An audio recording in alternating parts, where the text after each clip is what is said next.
Zoink Scoob, it's the shadow. No, it's just a comfy classroom. You're listening to the EduTech Guys. EduTechGuys.com.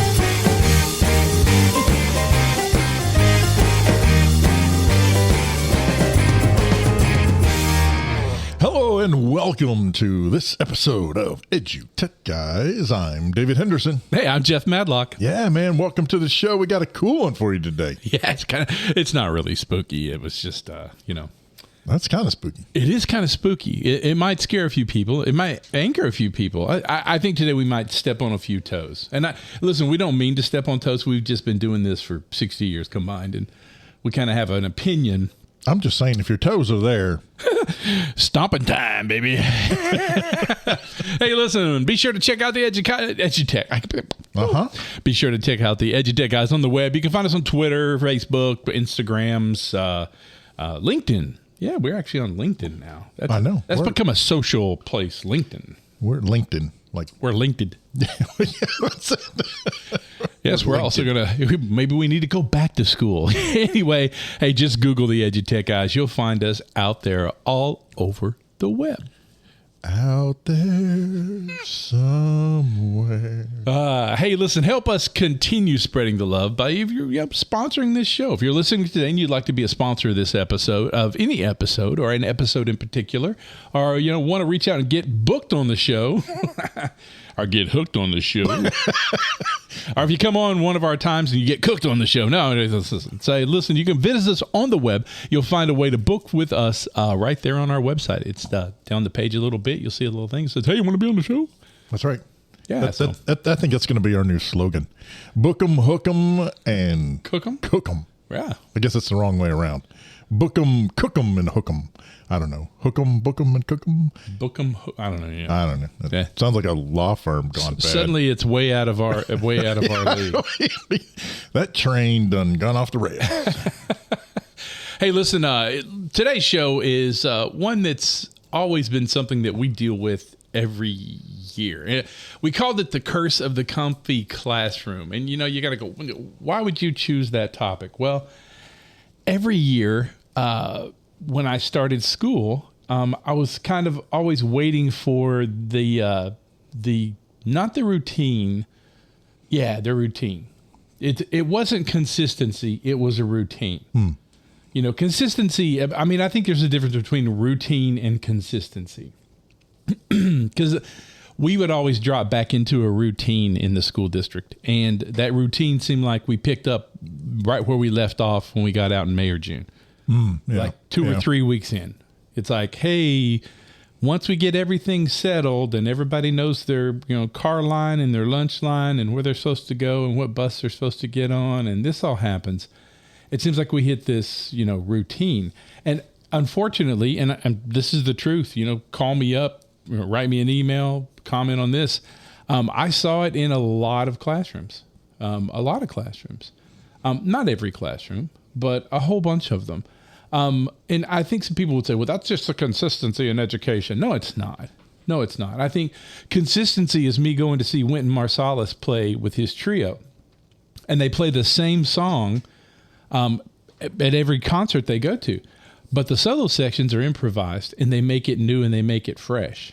So the consistency is there, the musicianship, the tunes that and all that, but they found a new way to try to express themselves and to entertain the audience. Would you agree with that? Well, and I think as far as the classroom goes, in terms of I do like that we're separating routine from consistency, because what we're talking about in terms of comfy classrooms is not the environment of how comfortable it is.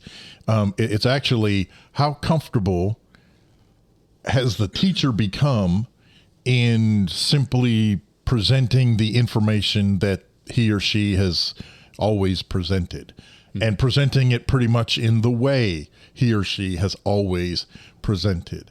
And I think that's where we're talking comfy classroom and why it is the curse. It's a curse because it is very easy to fall into. we know that education has changed a lot over the years, and in terms of what teachers are expected to do in the classrooms now. You don't get to teach. Well, you do. I mean, you teach, but you don't just teach. You got to do all these 900 other things as well. And I understand that is part of where the comfy classroom kind of comes in. You kind of almost have no choice. Although you do, you feel like you may not have a choice in terms of how you want to present that content that you're supposed to, that you have to present on top of everything else. And I think that's kind of where we're going with this, is that the idea is to break out of that comfort zone. It's almost like the comfort zone classroom, right? The comfy zone. And we want to break out of that comfort zone. Yeah. And the comfy part, I think it's not just about the teacher being comfortable. That's not what we're saying. That the teacher's getting into this rut and, doing this thing because they're comfortable doing it. We want you to be comfortable. That's definitely where you need to be. It's your wheelhouse. But it's also gets comfortable for the kids. Back in the day, and still to this day, kids will look for any shortcut to get around that whole work. I did.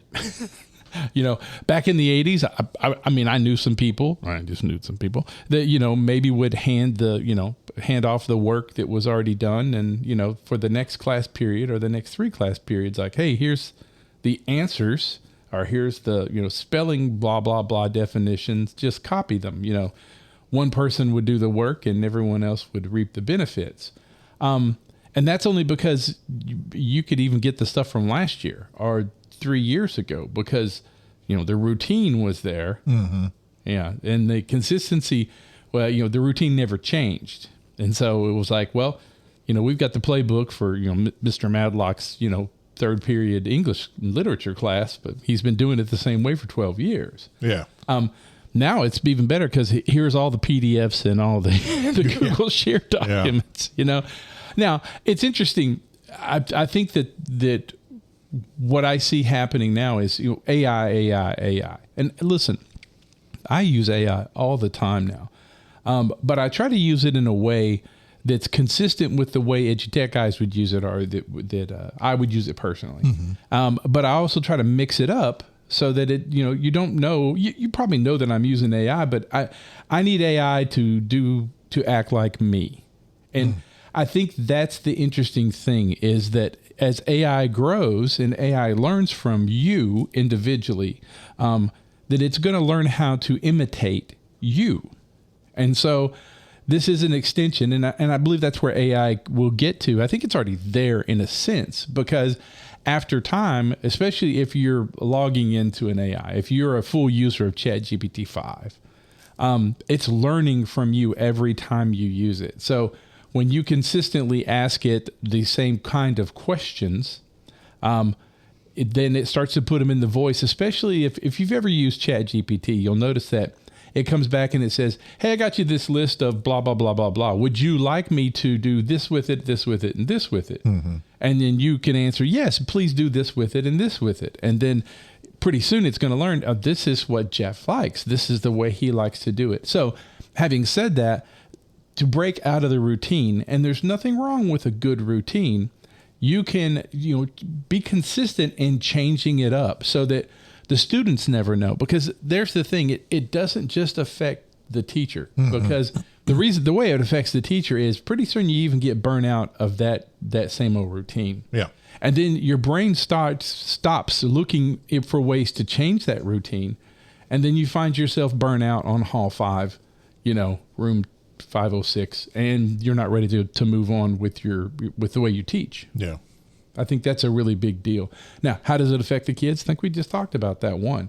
The other thing is they're going to continue to use AI. They're going to continue to use the technology that's available to them. And if you don't mix it up, then they're going to be used to, when I get to Mr. Madlock's class, this is all I have to do. No matter what the content is, no matter what we're learning for the day, if I do these 3 things, and I've found the 3 apps that do those things for me, or the 3 prompts that get it done for me in AI, then that's all I have to do. So there's no new lines being carved on the old brain there. That's the way I look at it. Well, and I think you bring up a very good point. There are apps out there that can help kind of break that routine up in offer just, little sprinkles of change. It doesn't have to be something that's going to, completely, revamp everything you're doing or take over everything you're doing. It just might help you in one particular way or another. And I think that's one of the pitfalls that, frankly, we've fallen into many times over the years, and certainly over the massive amount of time that we've had devices that we can, load apps up on, and or just websites or whatever that we use as we're teaching. And sometimes we fall into that kind of, I don't know, that false belief, if you will, that if I implement something from one of those apps or from the website, that then, and a lot of people have this fear with AI, then why do you need me anymore? Oh, yeah. Why do I have to be here if I can just, look this up and do it this way? Well, because you still, and the pandemic certainly showed this, you still have to have the human factor. Right. You still have to have the person there with you. One of the things that, I think maybe Florida just passed a thing basically that said that all of their juvenile kids in juvenile hall, juvenile detention, they will now be taught solely remotely, despite the overwhelming evidence that it did not work. Right. But they see it as, we're going to save money, we're going to do this. And here's my thing, you're not helping those kids. No. So those kids were already in trouble, and now you're taking away the human factor. So as we're talking about this, and as you're thinking about, where are we going with this, or, how does this affect, how does this affect me? That's one of the key things that I hope that you take away and that you keep with you always, is that, remember, you are the human in the room. No matter what apps, no matter what AI, no matter what technology, no matter what it is, you're the human in the room. And you're giving those interactions, and you're working directly with your students and giving them that contact that they're not going to get necessarily outside of, not necessarily outside of the classroom, but, in life in general, especially as technology has become so pervasive throughout everybody's lives. I mean, we all have it. We're using so much technology, even just making this podcast. But the fact of the matter is, it's Jeff and I sitting here, humans, connecting with you, listening human. Yeah. And David hits on a really great point. I might clear my throat like crazy. I know. I had a bowl of frogs earlier. We all verklempt. But David's right. So if you know this as an educator, if you're listening to this, learning is personable. I mean, that's what it is. Anything learned well is learned in a one-on-one interface, even if it's interaction, even if it's 30 seconds. I was a band director, and I had 120 kids in a band program.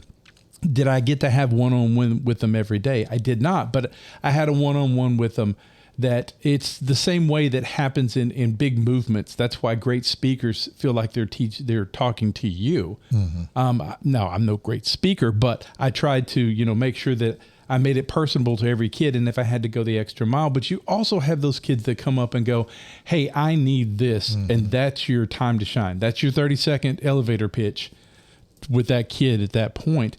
And so there's what's still going on in the classroom. And that's what needs to happen. And so David's right. There are all this cool technology, but you're still the facilitator of learning. You're going to teach, and then a lot of times you're going to facilitate after that. Mm-hmm.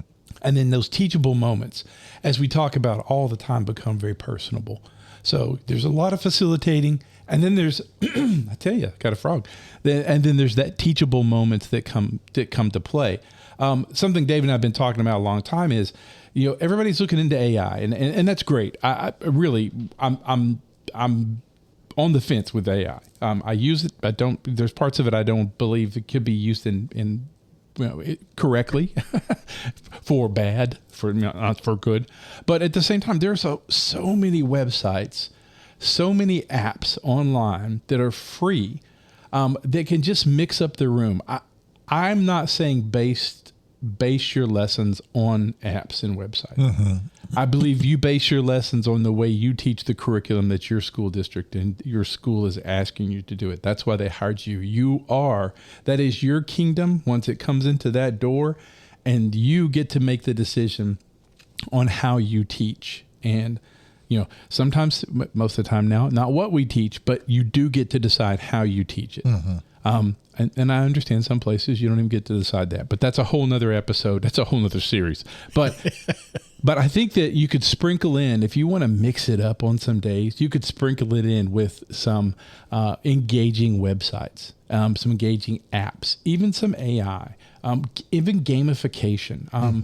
So we've kind of thrown together a little, we put together 3 different documents. They're called 50 free educational websites for grades 1 through 4. 5 through 8 and 9 through 12.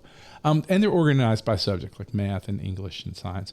But I think back to that, I think that's the facilitating part of it. I think that's where you can turn everything into a lab, and you can use free websites to get that lab interaction going, which just sparks creativity. Even if it's just mixing music or taking the writing for the day and turning it into a summarized podcast one-off, or, making a quick video with the camera on the Chromebook and doing a vlog really quickly, or, multiple interviews breaking up into groups of 2 or even teams and doing interviews and vlogs and even maybe competitions, which a lot of cool educational gaming does. I think that, to me, that kind of really opens the door for the classroom. Would you think, don't you? Oh yeah. And what's really cool is that I won't say a lot, but there are within all the different resources that we provide, and we'll have links to this in the description and what have you. But what's really cool about them, from my perspective, is that not all of them even require you to be fully online to implement them. You obviously have to go there to check them out and do whatever, but you can even adapt what some of those things are doing. If you've got limited resources in your classroom, or if you maybe your comfy classroom is that you always have the kids jump on their Chromebooks to go to websites, and this time instead you pulled something from that, and now they're doing it old school pencil and paper. You know what I mean? Just different ways to approach and frankly kind of break out of that comfort zone, even just a little. We're not, we're talking about shake the foundations of your classroom necessarily, but these little things can help kind of break up that routine, break up that comfy feeling of resting in that familiarity. We need a reason to use those matte pencils. Well, there's that. That's right. That's right. My favorite were the ones with the little ones where you take the tip out and you put it in the back end when you're done. And man, I know. When I saw that as a kid, I was like, where do we get these? Yes. And then the pens that had the five different colors? Inks in them. Hey, there's one. Hey, look right here. On my desk. Look at there. Look what's sitting here. Oh man, Jeff has one. I have one. I still use it a lot. Yeah. I like to write in blue and red. That's But that's but that's just it. It's time to take that routine and break it up. That's what kills the comfy classroom. You want the classroom, and it's so funny because I know there's a lot of elementary educators out there who are saying, listen, my room is so comfy. But there is a comfy, and I get that, the level of physical comfort. That's fine. Right. Yes. I get the lamps, and I get the chairs, and I get the cool colors, and I get all that because that's how I've built my office here that we're working out of now. Is my personal office studio is now built for me, and it's comfy. I mean, I've got all the stuff in here to make me feel great. At the same time, there's so much in here to keep me busy that I can change my routine at the spur of a moment because I've got everything here. And I know you have that too. And I know you're looking for the time to make it happen. So, that's a big deal. But so back to the free information that we have. So we have 3 PDFs out. The link will be on our website if you just want to check it out. You'll find it under the link that says the free stuff. The free stuff. And it will be named after this podcast episode, The Curse of the Comfy Classroom. We hope you like the graphic too. So if you want to know, I did that all on Canvas. If you'd like to know how I did it, and the graphic itself was created with a correct prompt from Meta AI. In fact, I used Meta to do that one. I use different AIs to get the job done that I need to get done. Just and what's really cool about that, and I know just again, I do this every time. I'm going to bird walk a little bit, but the cool thing about that is, and I truly think this really should apply to anybody who is even thinking about playing around with AI, is don't just rely on one AI. Don't just use the ChatGPT image creator. Try some of those other ones to see what they come up with, because you're going to come up with different ideas and just in different results. And you're going to see that in a particular instance, ChatGPT does a great job and it's exactly what you want. But in another one, it might be Meta. And another one, it might be whatever Microsoft is calling theirs today. I don't know. They change their name all the time. That is true. Microsoft changes theirs all the time. I know. It's like at one point it was like Bing AI, and then I don't know. It's like I don't know what they call it anymore. So, but anywho, that was my point. My point is, don't just rely on one AI environment. Experiment, play around with several different ones. See what you come up with. Yeah, because there's tons of them out there, tons of them, and I agree with David. And it's all about the prompt. There are some great educators out there turning out wonderful prompts for education. And I'll tell you what, as a freebie, by the time this episode airs, I'll throw out another PDF in there under the curse. Yes, get out of here! I'm going to do it. Get out of here! If you act now, not only do you get the Ron Popeil Pocket Fisherman, you also get. I will throw out a list of the top 10 prompts that are actually educators who are creating prompts. I'll throw those out there and give them a shout, and even links to their podcasts and their social media, so that you can find out what prompts you need to need to have in your classroom. Give you other educators to connect with. Tons of them out there. Tons of educators. It's a whole different kind of education connection. And now, as we log off, David will sing the Sesame Street song. Which is funny you said that. I saw a post on Facebook, or I don't know, maybe it was TikTok, whatever it was, and it was a guy who posted a map. I think he's maybe over in Great Britain, and it said, "Finally, after all these years," and it was a map that showed to get from his house to Sesame Street.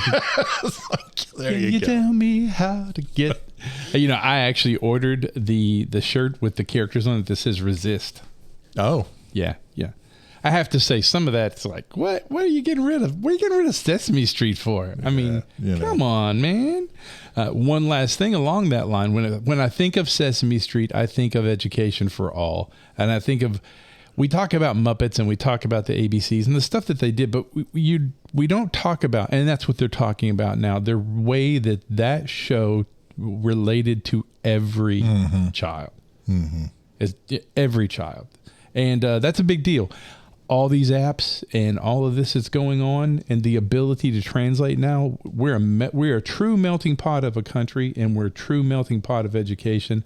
And now you can provide it for every child. It doesn't matter what language they speak, what religion they worship. It doesn't matter. Now you can provide for every kid. Anyway, hey, soapbox, so kick it back under the table.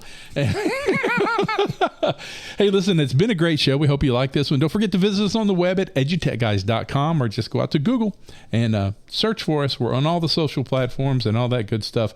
But we'll catch you next time, because I'm Jeff Matlock. I'm David Henderson. See you on the next one. You've been listening to the EduTech Guys, edutechguys.com.